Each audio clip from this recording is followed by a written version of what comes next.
ধীরে ধীরে স্থবিরতা কাটিয়ে উঠছে দেশের অন্যতম রপ্তানিমুখী ব্রাহ্মণবাড়িয়ার আখাউড়া স্থলবন্দরে। এই বিষয়ে আরো জানাতে ব্রাহ্মণবাড়িয়া থেকে যুক্ত হচ্ছেন সহকর্মী মেহেদী নূর পরশ।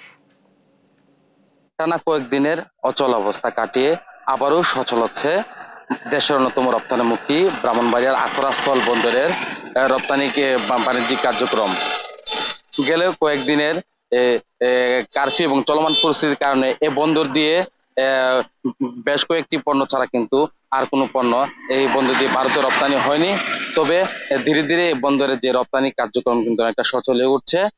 গত শনিবার এই বন্দর দিয়ে হিমায়িত মাছ, সিমেন্ট, তুলা এবং কানাল আপেলের বেশ কয়েকটি পণ্য চারা পণ্য এই বন্দর দিয়ে রপ্তানি হয়েছে।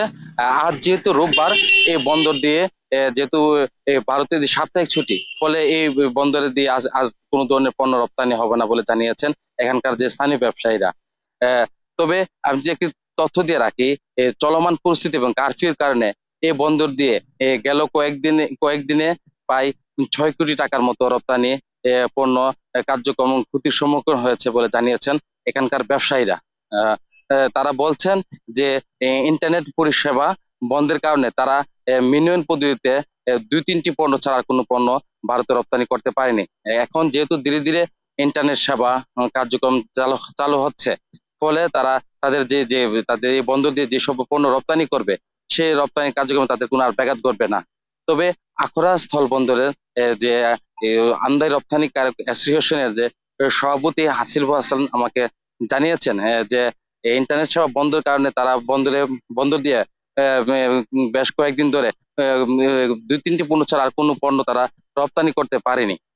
তারা বলছেন, ফলে এখানকার যে সংশ্লিষ্ট যে ব্যবসায়ী রয়েছেন তারা কিন্তু অনেকটাই আর্থিকভাবে ক্ষতির সম্মুখীন হয়েছেন এবং সরকার কিন্তু অনেকটা রাজস্ব হারিয়েছেন।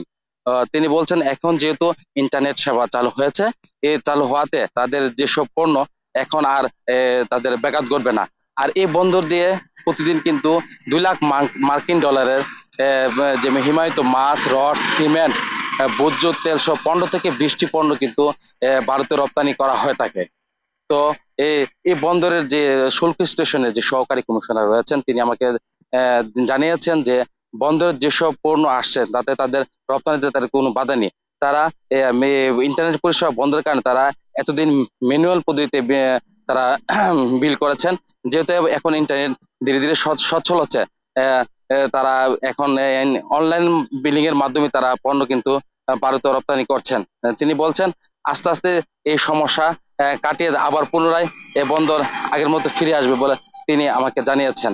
এই আখাউড়া স্থল বন্দরটিতে 1994 সাল থেকে ভারতের সাথে আমদানি রপ্তানি চালু হয়ে আসছে। তো এ ছিল বন্দরের সার্বিক পরিস্থিতি নিয়ে আমার কাছে সর্বশেষ।